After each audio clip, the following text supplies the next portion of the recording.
Factoría Rock. Sean bienvenidos a la emisión número 4 de la Factoría Rock, la historia del rock and roll. En el programa pasado veíamos la caída del rock and roll. Nuestros amigos cayeron en desgracia y ahora la maquinaria musical quería un reemplazo. Entonces llegaron las caras bonitas. Vamos a hablar también del movimiento mexicano y de cómo llega el rock and roll a Europa, más o menos. Bienvenido, Oscar, a Factoría Rock. Gracias, Gonzalo. Muy contento de estar participando en esta serie de la historia del rock en este programa Factoría Rock. Vamos a retomar entonces con esa idea tan llamativa, pues desde el mismo nombre, los Pretty Faces, los caras bonitas. ¿Qué pasó con eso? O sea, ¿qué fue lo que la industria generó a través de los caras bonitas? Resulta que con la caída del rock and roll se necesitaba dinero, se necesitaba que la industria siguiera fluyendo. Entonces las directivas, que eran blancos, tomaron una serie de muchachos jóvenes, bonitos, la mayoría italianos, descendencia italiana, y los formaron. Les pusieron una buena orquesta, compraron unas muy buenas canciones y se idearon ese movimiento que ya no era rock and roll, sino una balada movidita, gustadora, con temas muy sanos sobre el amor, pero fue aprovechar la ocasión.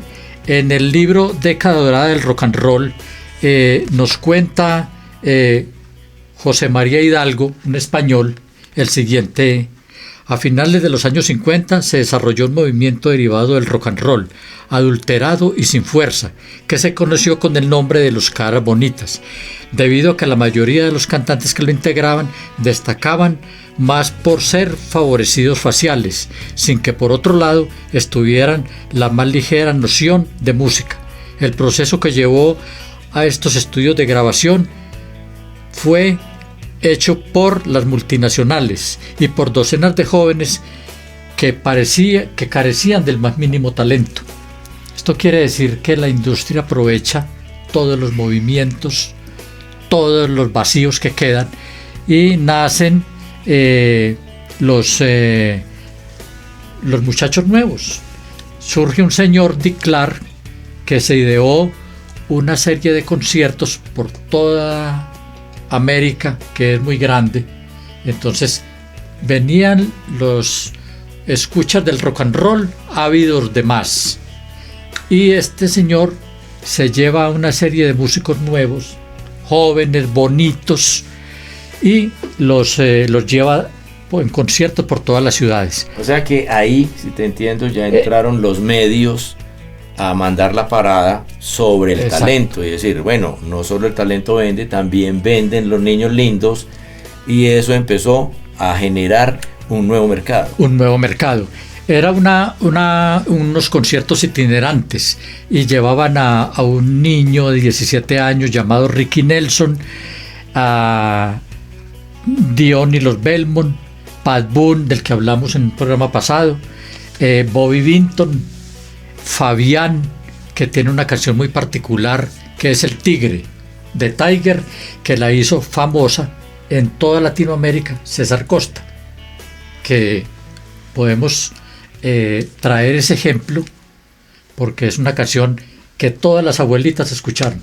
Entonces, importante ese tema para nuestro programa. Cuando veo una nena yo me siento mal, me brillan los ojos y empiezo a sudar, y cuando me acerco y la veo sonreír, comienzo a ver que no puedo ser más contigo. El rock and roll en su camino llega a toda Europa.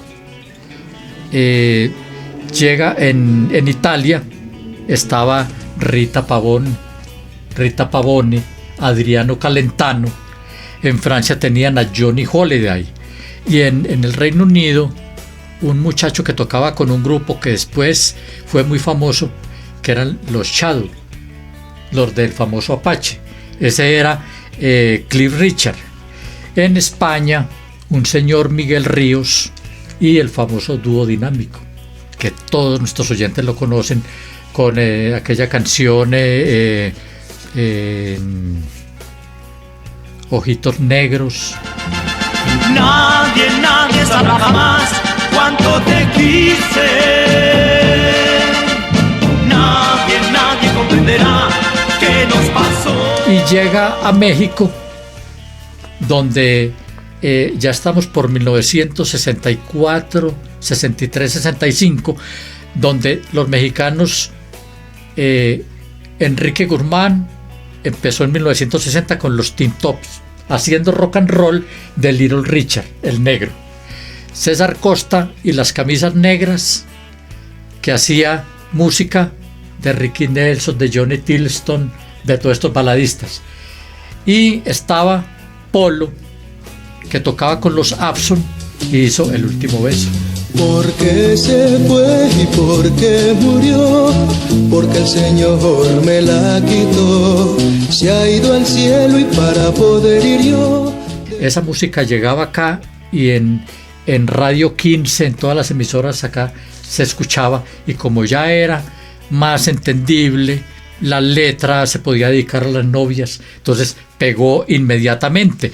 Y no solo estos, estaba Angélica María, estaba Fabricio, Polo, Vianney Delgado, Pili Gaos, Monabel, que era una chilena, Paco Cañedo, Guetta Caray, Estelita Núñez, Julisa, Renato, los Jackie, los Belmont, los Johnny Jess, y una infinidad de grupos que aprovecharon todo este boom del rock and roll para vender sus temas. Bueno, con lo que contás, yo que soy unos años más joven, recuerdo que en la casa de la abuela habían muchos, algunos de esos por lo menos, de esos nombres en los discos que escuchaban mis tíos, ¿cierto? El Último Beso, que lo mencionaste ahí por Polo, es una canción muy reconocida, y muchos de ahí, ¿cierto? Que fueron parte de mi niñez y preadolescencia. Cuando yo llegaba allí, mis tíos pues eran fanáticos de toda esta música. Es que el rock and roll, al llegar a Europa, todos querían hacerlo, todos querían hacer rock and roll. Cuando llega a Inglaterra, nace el movimiento Skiffle, que el movimiento Skiffle nació en Estados Unidos en 1930 al 40, pero llegó a Inglaterra un poco tarde. Era una música más bien campestre, hecha con tablas de lavar, con cucharas, con baterías elementales. Y también la aprovechó la industria y creó unos personajes como Lonnie Donegan, Billy Fury, Chris Barbie, Tommy Steele, Paul Griggs, hasta ser conocida por unos muchachos que 2 o 3 años luego se lanzarían y serían otro boom mundial, que eran los Beatles. Por esta época, escuchando, y miremos que Billy Fury, Billy el Furioso, Chris Barbie, que era un bárbaro, Tommy Steele, que era como el Tommy el de acero, el hombre invencible, el de la espada. Entonces todos se buscan un sobrenombre para pegar, ¿sí? Entonces era un fenómeno, porque era una música entre el sonido montañero y el sonido ya, un rockcito que ya venía más urbano a llamarse el movimiento beat. De eso hablaremos en el próximo programa. Entonces yo creo que podíamos escuchar un ejemplo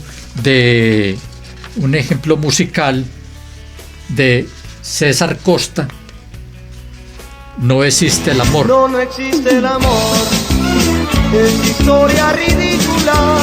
Te ofrecí un corazón, no tuviste razón para dejarlo ir.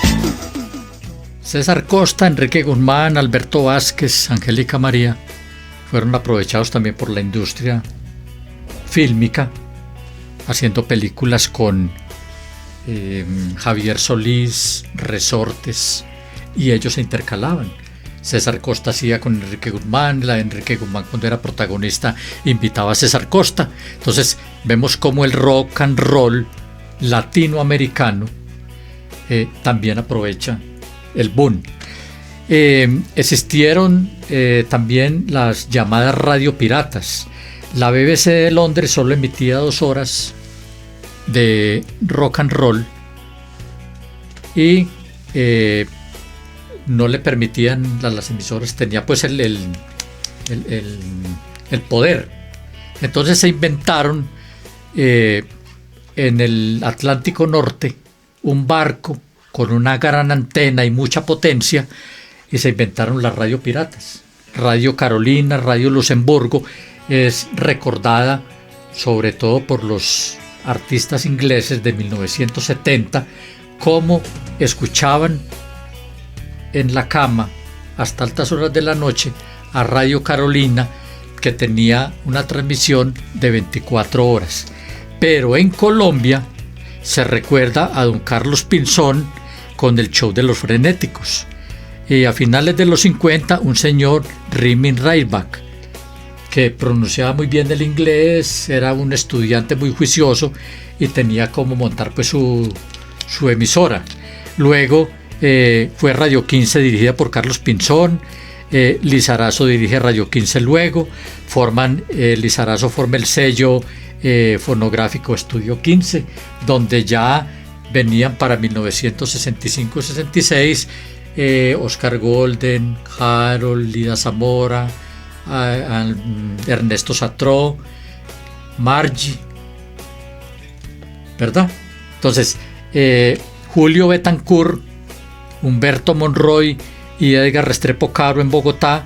Luego formarían ellos Génesis con nuestra amiga Tania Moreno y Gonzalo Ayala en Radio Tequendama. Entonces aquí en Medellín teníamos a Radio Ritmo, teníamos a Radio Disco, a Radio Ritmo y luego a Radio Disco, pero para estos años 60 teníamos en 1966 a Radio Ritmo.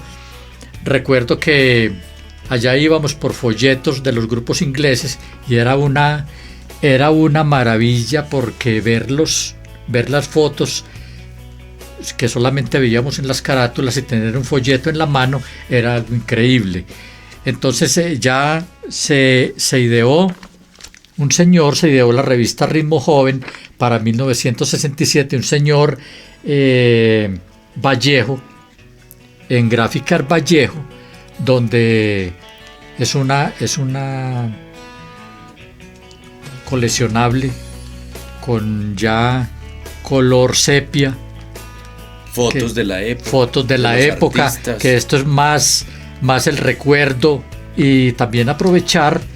Pero es que hay que recordarle a los oyentes, Gonzalo, que eso es un documento muy valioso, porque para los oyentes ahora es muy extraño pensar, o muy extraño saber, más bien, que ver a los artistas en esa época era casi imposible. Imposible. No es como ahora, que usted quiere ver o escuchar a alguien y lo busca en YouTube o lo busca en cualquier sitio en internet y los encuentra. En aquella época era verlos o en las carátulas de los discos o en algunos programas de televisión o en revistas como la que tienes en la mano. Porque todos no tenían el dinero para comprar una revista, y menos un 45. Mira, por ejemplo, aquí en la revista Ritmo Joven dice: El Club del Clan, escrito por Carlos Mejía Saldarriaga. Rodolfo, de 17 años, de Magangué, con el sabor de su tierra, pero con el estilo que exige la juventud y la época.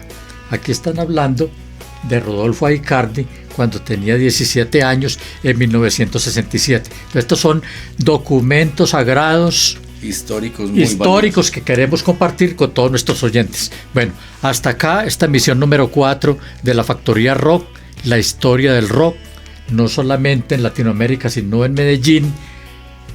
Y agradeciéndote, Oscar, esta oportunidad y este acompañamiento. Agradecido yo también con vos, Gonzalo, por esta oportunidad y este aprendizaje que nos estás brindando a mí y a todos los oyentes sobre la historia del rock. Los esperamos en la próxima emisión de Factoría Rock.